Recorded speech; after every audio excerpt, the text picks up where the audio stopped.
ఇక బహుజన బీఆర్ఎస్ దళితులు బీసీలను ఆకట్టుకునే వ్యూహం అంట సంస్థాగతంగా సమూల ప్రక్షాళనకు ప్లాన్ చేస్తున్నారు. ఎందుకంటే గెలవని పార్టీ కదా, ఓడిపోయేటప్పుడు వేరే వాళ్ళని పెడతారు. ఇట్లుంటుంది అన్నట్టు లెక్క. ఇప్పుడు ఆర్ఎస్పీని బలి చేస్తున్నారా మరి ఏందో తెలియదుగా. ఓడిపోయేటప్పుడు, గెలిచేటప్పుడు ఏమో వాళ్ళే ఉంటారు, ఓడిపోయేటప్పుడు ఇంకొకరిని తీసుకొచ్చి పెడతారు.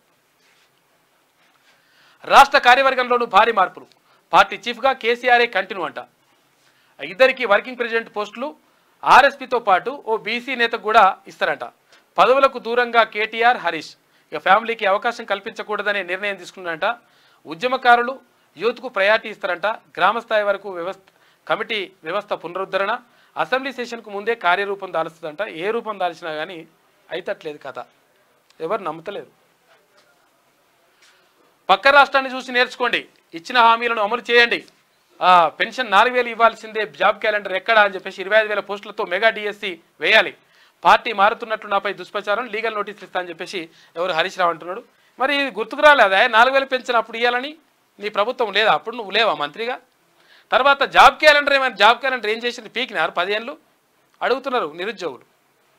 ఇక 25,000 పోస్టులతో మెగా డిఎస్సి వేయాలంటున్నావు. 5,089 పోస్టులు వేసి ఎయిర్రా నాయన అంటే రోడ్డు మీదకి వస్తే మరి ఒక్కటి మేము పెంచుతున్నాము, మరి 1000 పోస్టులు పెంచుతున్నాం అని చెప్పకపోతే ఇప్పుడు 11,000 పోస్టులు ఆల్రెడీ వేస్తుంటే మళ్ళీ ఇంకా 25,000 వేస్తారు, ఉంటే వేస్తారు. 100% జాబ్ క్యాలెండర్ ప్రకటిస్తున్నారు, ఇంక ప్రకటించేసారు. ఇంకేం కావాలి హరీష్ రావు? ఇప్పుడు నువ్వు ఉన్నప్పుడేమో కనీసం దాని గురించి మాట్లాడకపోతే మామకు భయపడితేవా, లేకపోతే నువ్వు మోసం చేయాలని నువ్వు కూడా కుట్ర వండినవా? నిరుద్యోగులతో ఆడుకుంటారు. ఇప్పుడు మీ మాటలు నమ్ముతాడా? ఇప్పుడేమన్నా